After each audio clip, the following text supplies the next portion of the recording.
ڕۆحانی ڕزگارکردنی کەشتی نقمبوو یان هەڵاتن لە بەرپرسیارەتی.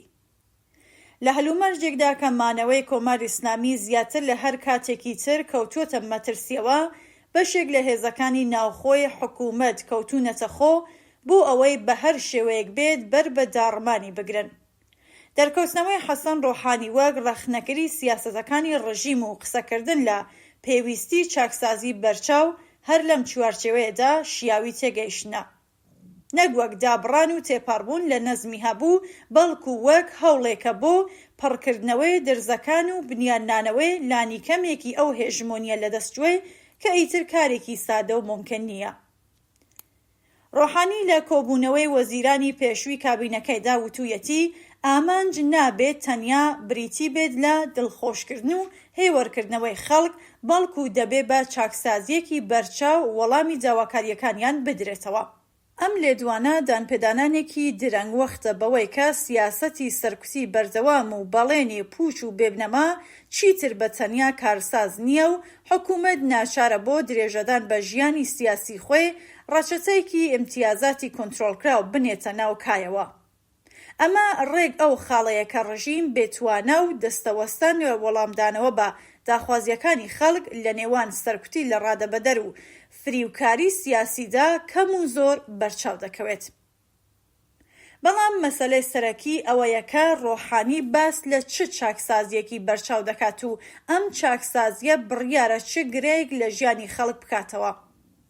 ڕۆحانی نەک چاودێرێکی دەرەوە، بەڵکو یەکێکە لە کەسایەتیە سەرەکیەکانی ئەم نیزامە، کەسێکی کە ماوەی 8 ساڵ لە پۆستی سەرۆکایەتیدا دەرفەتی ئەوەی هەبوو کە لانیکەم خێرایی ڕەوتی دابەزینی ئاسی بژێوی خەڵک خاو بکاتەوە، یان ئەگەر توانایی ئەوەی نەبوو ڕاستیەکان بە خەڵک بڵێت و دەست لە کار بکێشێتەوە. بەڵام هیچ کام لەم دوانەی نەکرد.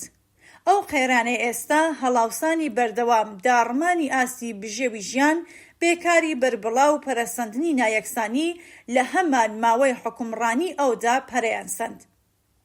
تەنانەت ئەگەر بەشێک لەم ڕەوتە سەرچاوەکەی دەگەڕایەوە بۆ پێکاتەی سەروەری دەسەڵات، بەڵام ڕۆحانی نەک هەر هەوڵی پێشگرتنی نەدا، بەڵکو بەکردەوە بەشدار بوو لە میکانیزمەکانی سەر لە نوێ بەرهەمهێنانەوەیدا، هەر لە درێژەدان بە پرۆسەی بە تایبەتیکردنی و ڕادەستکردنی سەرچاوە و سامانی گشتی بە تۆڕەکانی نزیک لە دەسەڵاتەوە بگرە، تا تەرخانکردنی ئەو بووجە و ڕانتانێکە بووە هۆی دەوڵەمەندکردنی هەرچی زیاتری ناوەندە ئابووری ئەمنیەکان و بازنەی قوڕخکاری بەهێزتر کرد.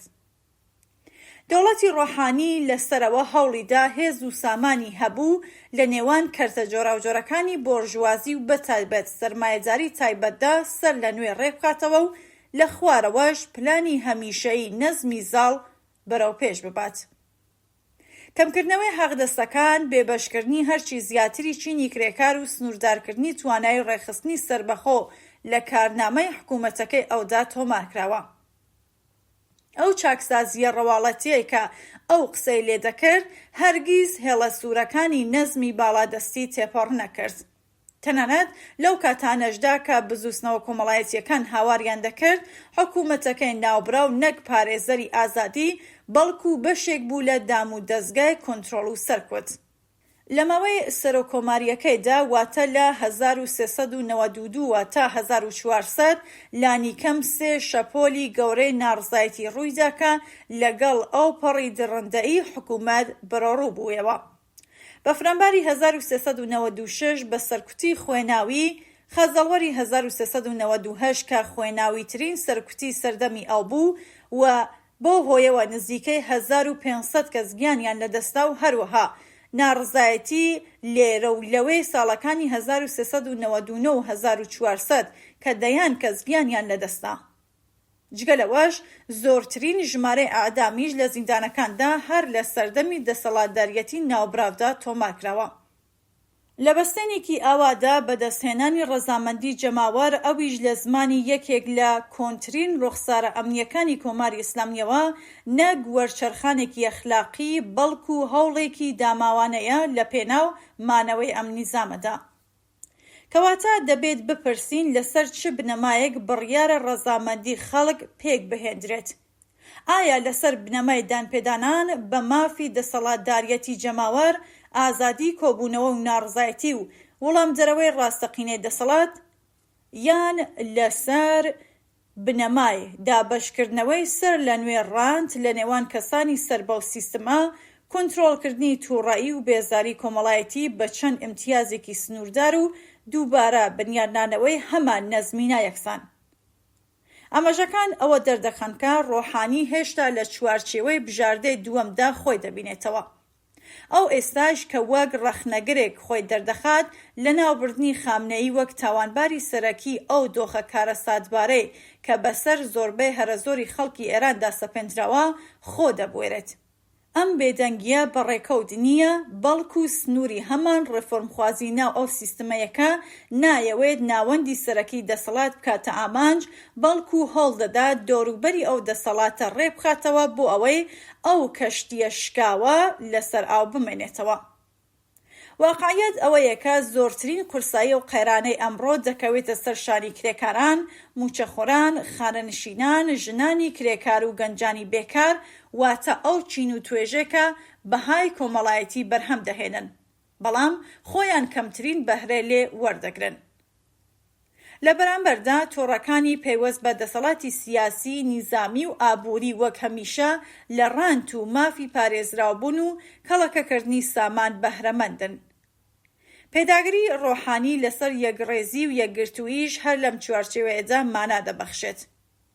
لە لۆژیکی ڕەفرمخوازانی دەسەڵاتدار و بەتایبەتی جۆرە ڕاستڕەوەکەی، یەکگرتووی بەواتە لە یەک نزیکبوونەوەی ئۆلیگاریشی داراییە لە پێناو پاراستنی سەقامگیریە و سیستەمەدا، واتە ناکۆکیە ناوخۆییەکان بۆ ماوەیەکی کاتی وەلا بنێن تا بتوانین کۆمەلگا بڕێوە بن.